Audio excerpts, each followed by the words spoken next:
ஒரே ஆண்டுல 11 மருத்துவக் கல்லூரியை தமிழ்நாட்டிற்கு கொண்டு வந்த ஒரு மகோன்னத தலைவர் நம்முடைய எடப்பாடியார். 11 மெடிக்கல் காலேஜ். தமிழ இந்தியாவில் எத்தனையோ முதலமைச்சர் இருக்கிறார், ஒன்னு கூட கொண்டு வரல. இவன் சொன்னா நம்மள ஸ்டாலின் அந்த திமுக தலைவர்லாம் சொல்லுவான், அடிமை அடிமை, பிஜேபி அடிமை. நாங்க அடிமை இல்லையா, ராஜதந்திரிகள். நீ அடிமை அடிமைன்னு சொல்லிட்டு இன்னைக்கு கல்வியில 2500 கோடி ரூபாய் மத்திய அரசு கொடுக்கலன்னு சொல்லிட்டு இருக்கீங்களே.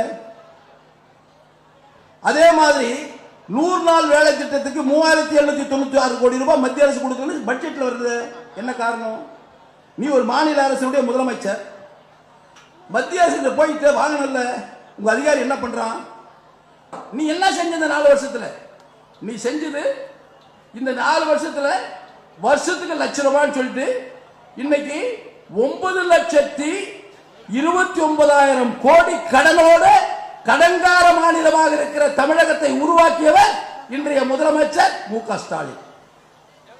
சென்ட்ரல் கவர்மெண்ட் என்னாச்சுன்னா, மெட்ரோ ரயில் திட்டம்ன்றது மிகப்பெரிய வளர்ந்து வந்த நகரம், ஏற்கனவே வளர்ந்து விட்ட நகரம்.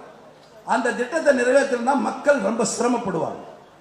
அதற்காக மத்திய அரசு இறங்கி வந்து அந்த திட்டத்தை கொடுத்துருக்கு. மக்களுக்காக கொடுத்துச்சு, உங்களுக்காக கொடுக்கல. நாங்க மத்திய அரசு எங்களுக்காக கொடுக்கணும், அவன் கொடுத்துட்டான். அடிமை இல்ல, யாரை எப்படி பயன்படுத்த வேண்டும், யாரை எப்படி வழிக்கு கொண்டு வர வேண்டும், யாரை எப்படி வைத்து பணத்தை பெற வேண்டும் என்று ஆடுற மாட்டை ஆடி கிடக்கிறதும் பாடுற மாட்டை பாடி கிடக்கக்கூடிய திறமை மிக்க ஒரு தலைவர் எடப்பாடியார்.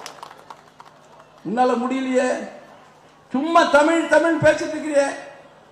என்னையா நாங்க இல்லாத நாங்க போராடதா?